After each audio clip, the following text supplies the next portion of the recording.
This is The Weekly Set, an official podcast of TheTotalScreen.com. I wish I was the monster you think I am. You have come here to beseech me? Can't. Yes. For your soul. Madness can be a medicine for the modern world.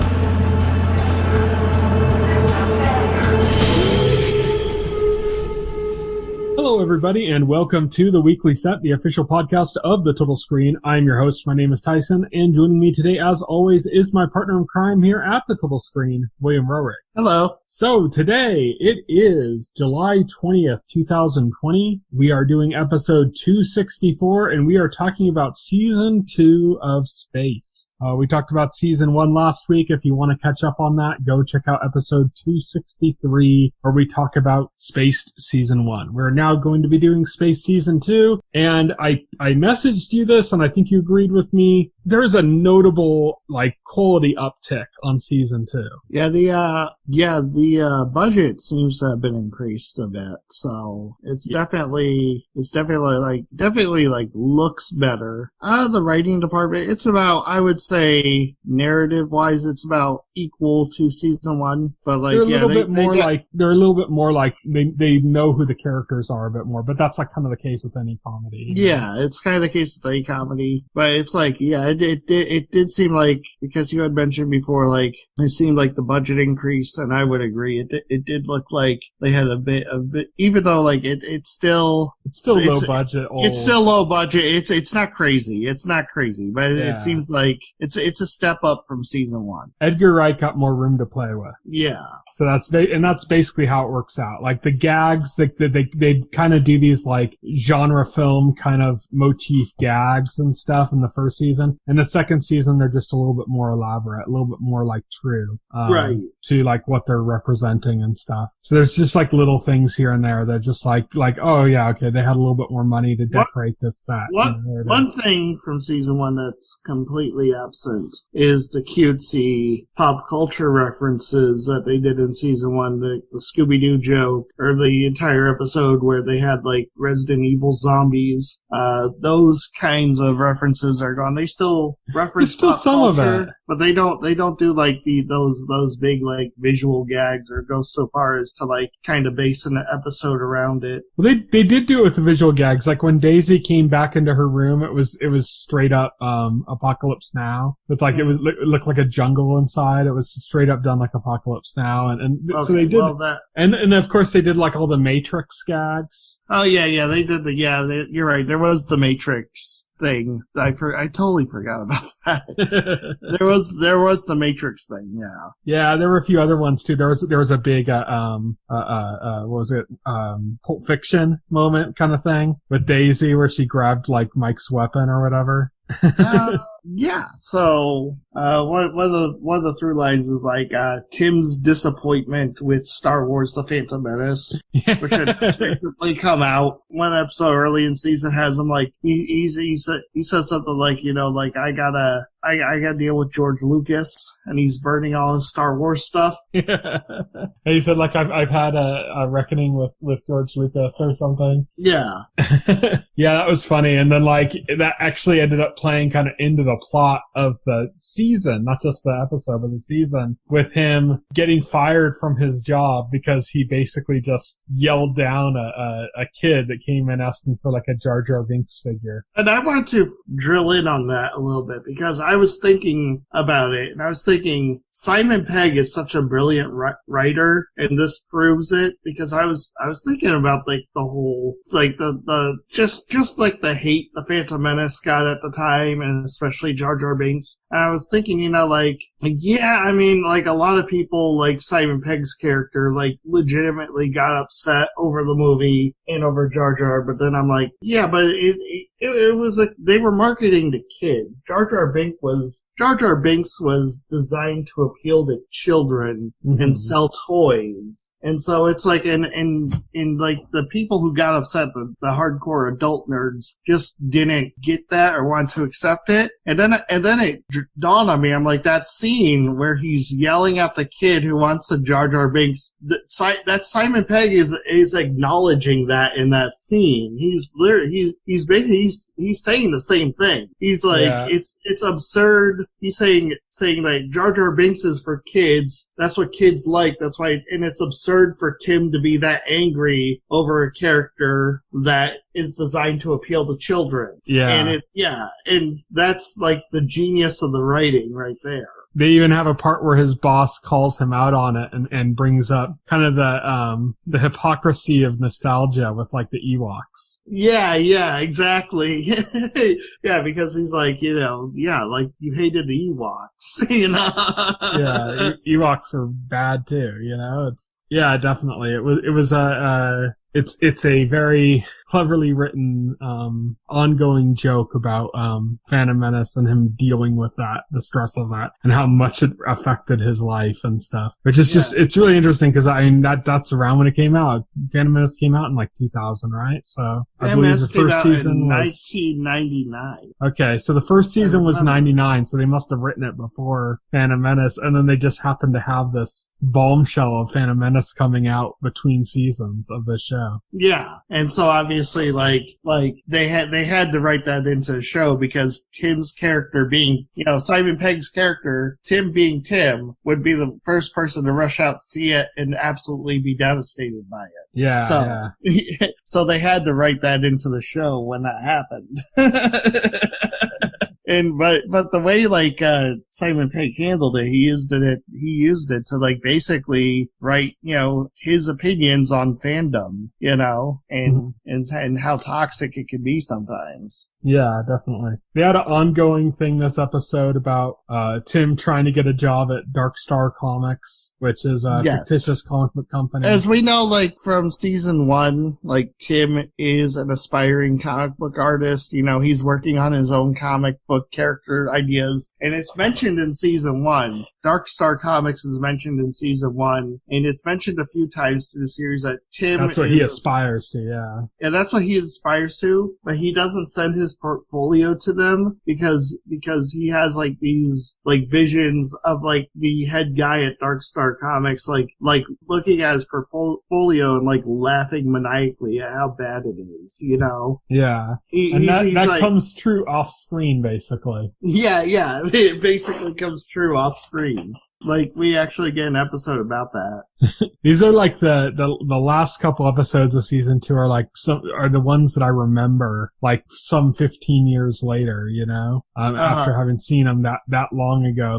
I remember those specific episodes. I remember that episode with the whole comic book thing where you find out Brian had a trauma about losing the dog, and you see that one moment where the dog's gonna run out into the street, and it just cuts to Brian and he's just not again. Not again, because Brian's reliving. Yeah, Brian's just and then Daisy ends up getting hit. Yeah. That's because Daisy's running towards, Colin at the same time Brian is, and Brian ends up grabbing Colin before the car hits, but Daisy immediately, she's still running and she runs right in front of the car and gets hit. Yeah, definitely. It's one of those moments that I deeply remember. When I look back on Spaced and the things that I remembered about it, even having not seen it in 15 plus years or whatever, the things I remember are the imaginary gunfight, the not again about the dog, his just kind of over the top reaction when he did that. I would think this is my first time watching it, but I would say not again is probably one of the most memorable moments in the series. Yeah. Like, I could see why that would stick in your head. That, and like I said, the imaginary gunfight, which I mentioned a few times last week when we were talking about the show. I guess I got to it and I thought, this is kind of... It's because you've seen it. It's because other things have imitated it. Oh, really? Yeah. Because I got to it. It's not fresh anymore because I got to that scene and I was like, just kind of like, this is kind of stupid. I don't know. Like, because it's like the serious, like, buildup. Like, these people, like, are seriously, like, out to hurt them. And then they get into, like, this imaginary gunfight. And I'm kind of like, I get what they were going for, like, the humor they were going for. I just didn't think it quite landed for me. It's just the thing is, like I said, I was talking about this last week. It's a scene that's been copied so much. It's been copied in commercials. It's been copied in other shows. It's been copied in just like gags that people have done like in real life. Like friends have like imitated that scene and copied it. It's been copied so much that like it's been robbed of its freshness. Right. And the thing is, you have to like put into context when this came out. Yeah, and that was something new when it came out. Yeah, you're right. So I guess that would have been unexpected, even though they did telegraph it pretty much at the beginning of the episode. Because at the beginning of the episode, they had like a mini imaginary gunfight. Yeah, I think I might even like that more than the regular gunfight because I love the character of Brian and the way he was introduced to that concept. Oh, definitely. If I'm comparing both scenes, that scene actually was a lot better just because like the whole thing, like where they're doing it and then Brian is like standing there like confused and then all of a sudden he starts getting into it. Like at first he's kind of like holding the gun kind of stiffly or the imaginary gun like stiffly awkward going bang, bang, bang. And then like as it goes on, he's getting more and more elaborate. and seeing Brian like kind of like doing that is like, I thought that was like a much better scene. I thought that landed a lot better because it wasn't out of nowhere and it was taking like Brian's like this high strung like laced up character and kind of like getting him out of his comfort zone was like amusing. See, like here's the thing: if this show was made now and that gag had never been done before, like it hadn't been done when the show was done, and they had like the kind of budgets that modern shows have, there would have been like stunt performers falling off roofs in that final scene. There would have been like all sorts of crazy. Yeah, that's true. It would have made it like so much funnier, you know? But, right. Like, they did what they could. Right. And I'm not criticizing. I'm just saying it's a good idea. It just didn't entirely work for me. And I know I'm viewing this like, 20 years later or. Yeah. That's always the thing you have to keep in mind with these things is that, it's 20 years old. It was low budget. This is a time at which, there were a lot of good British comedies and stuff, but they didn't have like big budgets. Like they were all like micro budget affairs. Hey, I remember that time. I was around. I was watching stuff. Yeah. I was watching like British comedy, like mostly like Monty Python and like Mr. Bean. I watched a lot of Mr. Bean. It was like but so I know how it was. But. Yeah, it's definitely, but I love the precursor scene with Brian, because I just love it. I love how it ended with him like on the floor and he's like, this has never happened to me before. And the conceit was like Mike was putting forth that like because they were complaining about women and how women being together, and then Mike put forth this theory that like, well, men have the same type of thing. Men have this ESP that when a group of men get together, they communicate and they know exactly what to do, and then that was the idea because they started doing that. Like Mike and Tim started doing that, and the idea was like Brian would just instinctually join in, just by virtue of being a man. Yeah. It was, the thing was Brian had brought up that women, when they're together a lot, their cycles would eventually sync up. Yeah. And like he was using that to show like the bond that women have or something. And then Mike was like, we have that too. Or I think Tim said that. I saw, we have that too. And then, Mike said, here, I'll show you or something. And then they did it. that whole scene. And it was just great seeing Brian. I love Brian being kind of an outsider character when he's brought into these shenanigans, you know, because he's a weird, interesting character on his own, but he's also like antisocial and doesn't really get involved in stuff. And through this group of friends, he's like gotten out. And I think it's an interesting character arc he's had through the entire series. Yeah. Of like how he's kind of come out of his shell, like with this group and been able to be like socially out there and stuff. And like the kind of relationship he has with the people I thought was really interesting. And that's why I really liked scenes like that, particularly because of Brian, because he doesn't have like male bonding. That's not something that's in his past. So now he has this moment and he's like, this has never happened to me before, you know, like, yeah. I find absolutely hilarious because of that context. Right. Absolutely. I agree. I also particularly like the penultimate episode because it really felt like a penultimate episode, you know, like.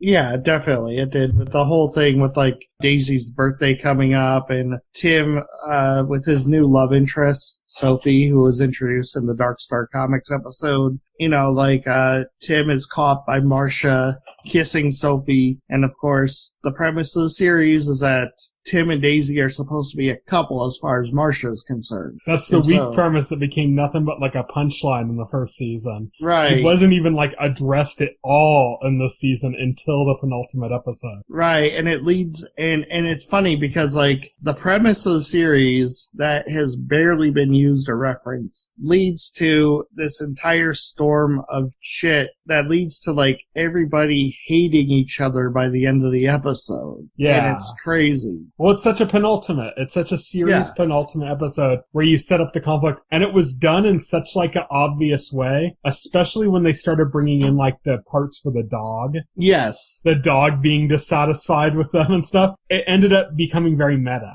Like it wasn't like, oh, this is the format of a penultimate, so this is what they did. It's like, no, they're making fun of penultimate episodes. Yeah. They're making fun of the way penultimate episodes always have this formula. Simon Pegg is like a brilliant writer, so he knows all the tropes and he knows what to satirize. You should know it's Jessica Stevenson and Simon Pegg. The two leads were both the two writers. And Edgar Wright directed. Yeah, so they're both great writers. Yeah, definitely. I love the way it was kind of poking fun at what a penultimate episode should be, you know? I also loved like little bits like the Brian through this season was, because he was dating Twist, was having trouble with his art because he could no longer tap into the rage and fear and, you know, like those same things because he was happy. Right. And, exactly. It was funny kind of, it was playing on the idea of like, oh, if that's what makes you who you are, then who are you without those things, you know? Even if you're happy, who are you as a person now? And so it was initially playing into those things, but I love where it ended up going because Twist kind of started becoming less and less frequent on the show as it went on in the season. And there's a certain point at which, like, you know, instead of having a big dark painting, he had this like super bright happy painting of Twist. Yes. With like a triangle nose or something, like very like Raggedy Ann kind of like style or something. And there's like a part even where like, you know, he was doing that and he was kind of staring at the picture because he didn't know, like he kind of hated himself for losing his art, but at the same time was like he saw his portrait as Twist, so he couldn't like hate that either. And there was a part where Mike came into his apartment and just said, "Hey Brian, hey Twist," like the painting, you know, just acknowledging it as the character itself, you know. And that was pretty hilarious. And that kind of became like a point. Like there were a few points at which they kind of addressed the portrait as like Twist very presence itself, you know. Well, we saw in the finale it works out for Brian because like it shows Brian and he's like displaying the Twist portrait in an art gallery. Yeah, you know, kind of like showing like the ending is like a very happy ending. It shows everybody like ending up in a good place. I love the way it started though. The season finale also kind of did like a lot of callbacks to the original with the couple that were going through their apartment. Yes, it was being showed to them. And it opens up. I love that it opens up with that shot, the house with the for sale sign in front of it, just like at the beginning of the series. Like like you almost think like it's a flashback or something, but then you see the new couple going through it and you're like, oh wow, And the reason I say that is because that's how the episode opens, but, you're not given, it's not, Marcia never, before that, gives intent to move out, there's no hint that she's going to sell the house in the last episode, so opening the new episode on that kind of throws you a little bit. It's kind of like, okay, is this like flashing back to the beginning of the series? And then you learn what's happening. Yeah. And they had this couple, they were running through going through the house, and things are being presented to them in the same way that it was presented to Tim and Daisy. Like the whole, when they go, and this is the guest room. It's a perfect place to have a friend. Or if you have a little one on the way or something. It's like the exact same line that was used on Tim and Daisy in the first episode. And even down to the point that they opened up the one closet and where they had the two creepy twins in the closet that was such a callback to The Shining. You know, in the pilot. It's Tim and Daisy. Is Tim and Daisy in there, speaking in unison this time? Asking what was going on. The way they called back to that I thought was really kind of cool. And I also really liked the way that they kept playing with reality, with the idea that okay, so this woman who they present as not being, economically that sound, but she owns this house in London and it's got to be worth a lot of money. And they play on that idea where they're saying it tripled in value, and so everybody goes from being oh, you shouldn't sell the place to having a moment of oh, wow, yeah, when they hear tripled in value. Tripled in value. Yeah. Right? But everybody's drifting apart at this point. So, and so Tim is he's got to convince Marcia to move back in or they're going to lose their place. Twist has already taken off. She went to Manchester, I believe they said. Yeah, that's my sister went to school there. So Twist goes to Manchester. Brian is all broken up because Twist left him. He's barely functional. He's got this tape recording of agony because he says, I don't know how to vocalize agony anymore. Or he's saying, I'm having a hard time doing it. So he has a cassette tape of wailing. Of wailing. Yeah. Even Colin the dog is even Colin the dog is even Colin the dog is floating away because there's this old woman that he's visiting who takes better care of him than Daisy does. Yeah. And there's this funny scene where Daisy is pleading with Colin I know I haven't been a good mom to you. I'll do better. I promise to do better. And Colin just walks off and Daisy's all in despair. Yeah. There's just all sorts clever stuff that they did to but it's funny to portray because, Colin as a person, a member of the group, Yeah, to portray, but it's funny because Colin comes back when the old lady tries to rename him Lancelot. Yeah. He just appears on the table and it's just kind of regarded as oh, hey, Colin. It's it was no big deal the whole time. Yeah, that was funny. And then of course you get the whole thing where Daisy decides that she's gonna just leave and get on with her life. She goes to a train station. Even Tim's recent love interest, Sophie, is moving to the U.S. to Washington. Notice it's to San Francisco, I believe.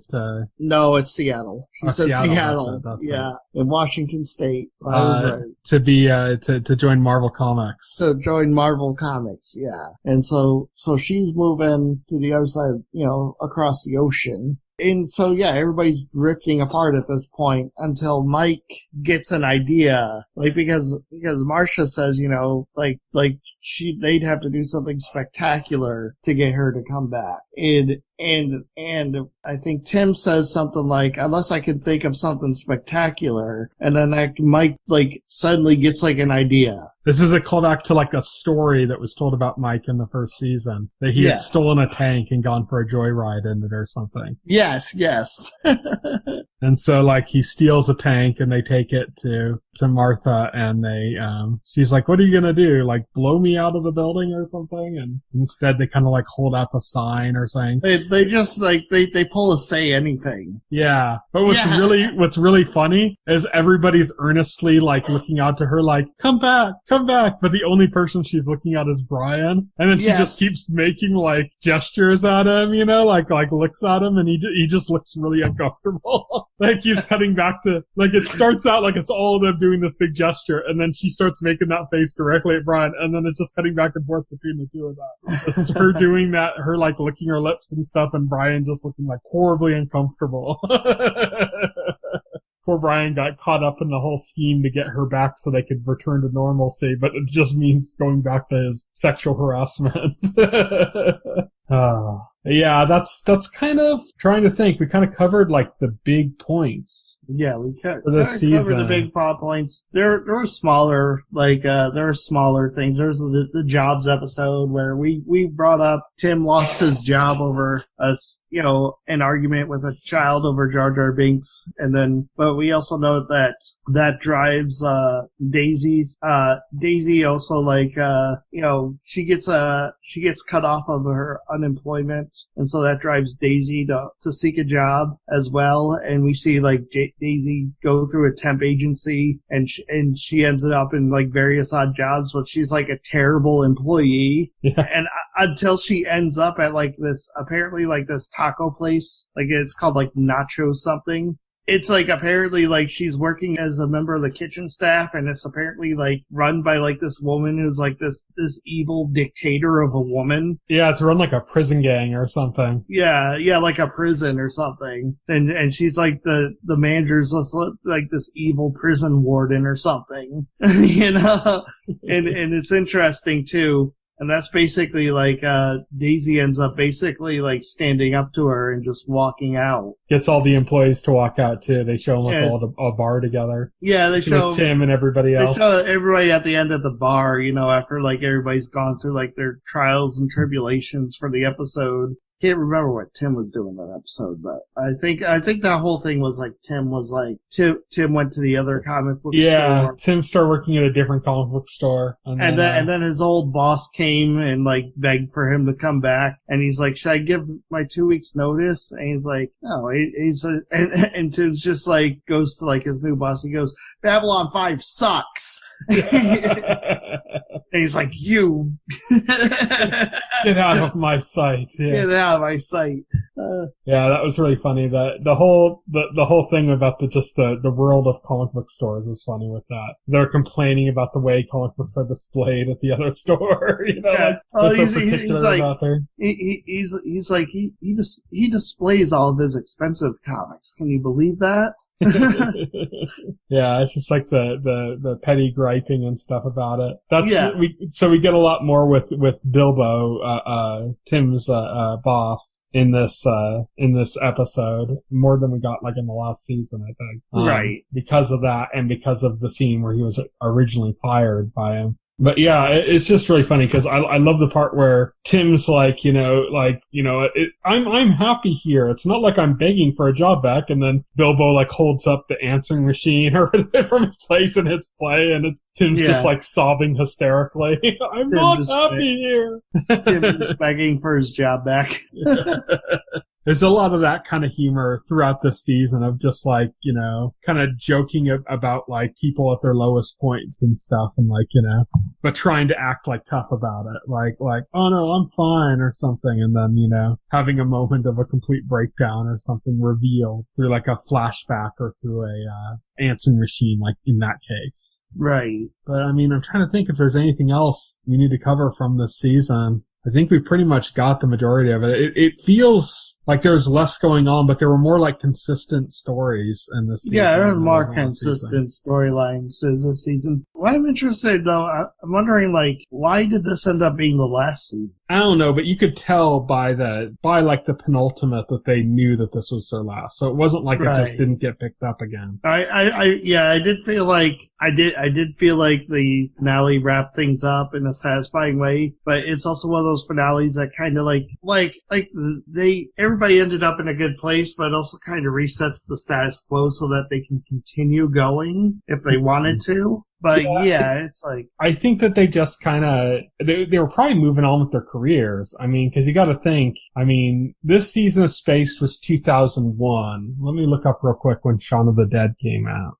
Dawn of the Dead was 2004 when it came out, but that's, movies have longer production runs and stuff. And then you have the whole pre-production process, the whole hiring process to make the movie and stuff. You factor that in, and they probably left to make Shaun of the Dead. That's probably what happened. That Edgar Wright, Simon Pegg, and Nick Frost went for Shaun of the Dead, and Jessica Stevenson went off kind of for her own. She did a few other TV series I'm looking at here, some British shows. Nothing really that most people would know, I guess. Right. But she has a pretty extensive, collection of British shows she was involved in. That is Spaced Season 2. Just not too terribly much to talk about. I mean, we kind of covered, the concepts of the show as a whole kind of in the last episode. So we're only kind of catching up on the different kind of things they did in this particular season. I'm actually going to try to, look up where I can find all of the Three Cornettos Flavors trilogy movies, which is what they call Shaun of the Dead, Hot Fuzz, and The World's End. They jokingly call it, the Cornettos Flavor trilogy or something. I'm going to actually be looking those up, because it kind of feels like after I did my Spaced rewatch, the next logical step that I need to watch those movies again. But yeah, that's it for Spaced. Next week, we are going to be talking about The Umbrella Academy Season 1. So look forward to that. The Season 2 of Umbrella Academy comes out in 2 weeks. So we're going to be talking about Season 1 next week. Then we're going to take a week off so we have some time to get through Season 2. So between seasons talking about Umbrella Academy, we're going to do a little kind of a fun podcast where we talk about some showrunners and kind of projects that we think would be interesting for them to take on. So it's just going to be kind of a fun little thought experiment, I guess. But until then, here's what's coming up in the next couple of weeks. On Monday, July 20th, that's today, 2020, 12-Ounce Mouse comes to Adult Swim. The Andy Cohen Diaries comes to Quibi. Die Hard comes to Quibi. On Tuesday, July 21st, How to Sell Drugs Online Fast comes to Netflix. On Wednesday, July 22nd, Corporate comes to Comedy Central. Norseman returns to Netflix, and Signs to Netflix. On Thursday, July 23rd, Tacoma FD comes to True TV. On Friday, July 24th, Room 104 to HBO. On Sunday, July 26th, Helter Skelter miniseries comes to Epix, and when Winona Earp comes to Sci-Fi. On Monday, July 27th, Don't Look Deeper comes to Quibi. On Tuesday, July 28th, Max comes to Hulu. That's Max with 3 X's. Not to be confused with The Max, the comic book property that MTV did an animated show about that was 20 years ago too, wasn't it? That was in the 90s. Yeah, that was in the early to mid 90s. Not early. That was late, I think. No, that was not late 90s. No, that was 94 at the earliest. I believe that came on MTV in 1994. The comic book was 93. No, okay, so let's see, hold up. Okay, according to this, original run was April 8th through June 19th of 1995. So I was close. Because I know the comic came out in 93. Yeah. And so, and I knew the TV series was a couple. I knew it wasn't early 90s, though. Well, 95. It's still mid-90s. Because I remember when that came on, and I was in high school when it came out. The early mid-90s. April 8th, 95 is early mid-90s, so. Which is closer to late 90s than early 90s. But yeah, anyways. So, yeah. Anyways. We got off on a tangent. This is Max. This is a show on Hulu, a comedy, I think, about a guy who I think imitates an idol or something, like a pop star or a boy band, or I don't know. Has nothing to do with the comic book. That's the point I was going to bring up. Every time I see the name for that show, I think about that comic show. About the homeless monster guy. That was interesting. Interesting time for comic books, that early 90s. We should bring that back. And that other MTV show about the guy with the giant head with the alien that lived inside it. Oh, yeah. I think it's just called The Head or something. It was just called The Head. I remember now. Bring back that and Liquid Television. They are bringing back. Well, they did bring back Liquid Television in a sense. That's pretty much Adult Swim, isn't it? I guess. That's No, pretty much Adult Swim is more focused on comedy. Liquid Television was less Yeah, comedy. Liquid Television was comedy. It was just like dark, obscure, kind of like, it was weird. Like, they are bringing back Beavis and Butthead. yeah. That the golden age of MTV is long past, but at least Beavis and Butthead lives on and will return. At least I Mike Judge heard lives Daria on. is in development too, as well. So Right. so we get some of that stuff. But anyways, that's Tuesday, July 28th. Is not the Max that we just spent all this time talking about, but a different show called Max with 3 X's. On Thursday, July 30th, Braid comes to HBO Max, Idiomatic to Sundance Now, and In My Skin to Hulu. And lastly, on Friday, July 31st, Muppets Now comes to Disney Plus, Locked Up, El Oasis comes to Netflix, Get Even to Netflix, and The Umbrella Academy Season 2 comes to Netflix on the 31st of July. And as I also mentioned, we are going to be talking about that in 3 weeks. Next week is The Umbrella Academy Season 1. Week after that, we're doing that kind of thought experiment about showrunners and adaptations. Week after that, Umbrella Academy Season 2. So look forward to all of those. So you can check me out on Twitter, and I'm at Tyson Gifford. You can check out Will. He is at Voxel Hero. You can check out our Facebook page and our YouTube channel, as well as our site, thetotalscreen.com. You can subscribe to the podcast through any major podcast client like iTunes or Pocket Cast, and the entire backlog of our podcast is available on our YouTube channel. Thank you, everybody, for listening. Good night. Good night. If you would like to reach out to us and make a comment, send an email to contact@thetotalscreen.com. Stay tuned to The Total Screen for the very best in genre television.